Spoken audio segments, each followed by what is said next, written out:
All right, ladies and gentlemen, my name is Joseph James. It's 11:45 Eastern Time on March 12th, 2010. This is a special webinar on a Friday. We usually do webinars in our live trade room on Tuesdays and Thursdays.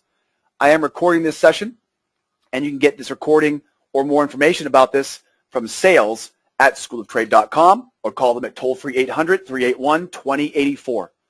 Now, guys, before we get started, I want to thank you all for joining me today. As you guys know, Fridays are always kind of hit or miss, right? Sometimes we have good Fridays. Sometimes Fridays are very slow like today. So I thank you guys for spending your Friday with us today. I know your time is very valuable. Today's presentation is on market profile. Now, market profile is a registered trademark of the CBOT. I'll be the first to tell you guys that market profile, I did not develop market profile. I am not a descendant of anybody who did.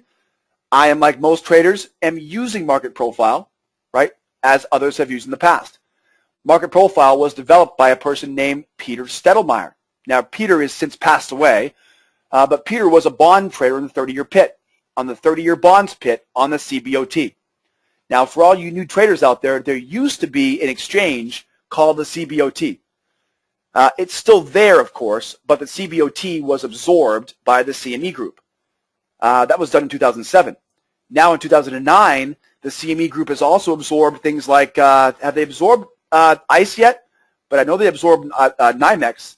But the CME Group is slowly becoming, right, the exchange, of course, for everything. But, of course, the CBOT, when it was open, is where Mr. Stettlemyre developed the market profile value areas. Now, Peter noticed that market profile was an excellent way, okay, of identifying where both the buyers and the sellers could agree on a fair market price or the value in the market. He identified that, like any other human being, the buyers wanted to buy cheap, the sellers wanted to buy, well, wanted to sell when it was more expensive. And we call this in economy, right, or in economists, right, an economist would call this the auction process, okay? So the auction process, buyers want to buy cheap, sellers want to sell when it's expensive, right? When both buyers and sellers can agree on a fair market price, that develops the value area bracket. So, of course, our good friend Peter, he saw tremendous value, right, in seeing these levels of support and resistance, right? He saw tremendous value in how the markets, right, moved back and forth from supply and demand. Now, if somebody was to ask you, okay, what is your home's value? How would you answer them?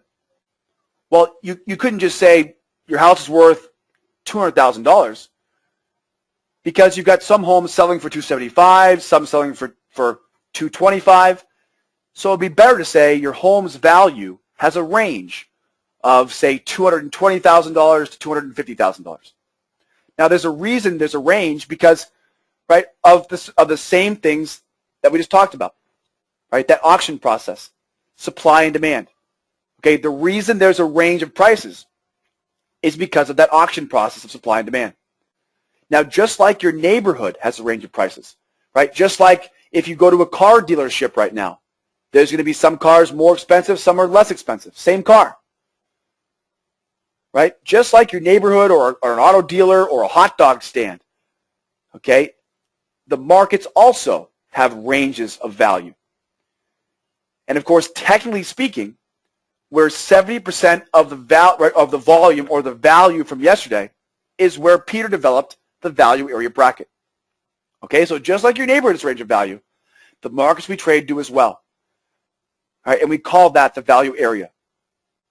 And the value area, technically speaking, right, what is it? The value area is actually one standard deviation from the highs, one standard deviation from the lows, right? And that's where, of course, you get 70% of the market, right? 70%. So one standard deviation from the lows, one standard deviation from the highs.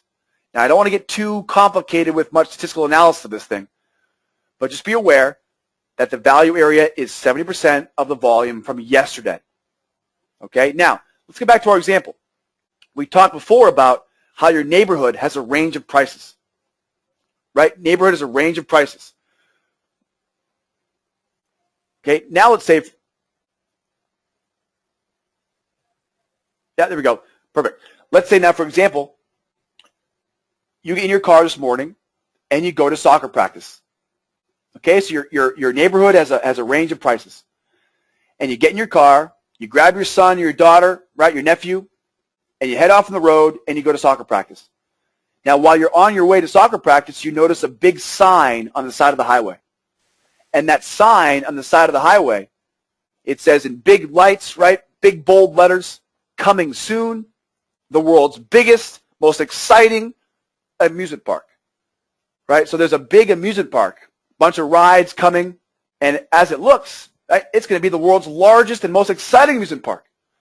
And so, of course, your son looks at you and says, hey, Dad, hey, Mom, do you see that sign? The world's biggest amusement park? Right? And then the phone rings. Right? Your brother calls you. Hey, brother, do you see that sign? World's biggest amusement park? How cool is that? Right? You come home that night. You talk to your wife, right? Or your husband or your neighbor. They saw the sign too. Guess what? Everybody else in the neighborhood, the church group, the soccer team, the local newspapers are all now saying to everybody, did you see that sign? Right? New amusement park coming to small town anywhere. And so what happens? Right? You and your wife, you and your spouse, you and your friend, you decide, I'm going to buy real estate because I think price will go up. Based upon that new sign, based upon the perceived demand, I think we should buy some real estate. Guys, what happened here? What happened in this situation? What happened is there was an outside influence. There was an outside influence. What was it? It was the sign. Okay, the sign was an outside influence out of our control, right? Out of our control. And that outside influence changed the perception of value in the market participants. So the sign gets posted in the ground. People then see that sign. It's an outside influence. It's brand new. People then react to that sign by buying real estate. Okay, now the same thing happens as a trader. This morning, we wake up, we open up our charts. We turn on our news data, and we hear at 8:30 this morning, there's a retail sales number comes out. Right? Right? Retail sales come out, lower than expected, right? So retail sales are lower than expected. So what happens? Traders, right, market participants, they react to that new outside influence, and judging upon what they see as the reaction, that's the way the market moves. So an outside influence, whether it be Obama speaking, or whether it be a news event, or whether it be an earthquake here in Los Angeles, right, whatever happens, an outside influence is going to cause a reaction in the market. And I think we all understand that basic fundamental principle. Okay, now let's take a look real quick at how that neighborhood example, right, the sign gets posted and the values increase. A news release gets announced, and what happens? The market drops. I want you guys to keep in mind that outside influence, because as a day trader, sometimes we don't get that news alert. Right? Sometimes we don't get the heads up. In fact, sometimes, like for example this morning, we woke up and what do we see? We saw the dollar index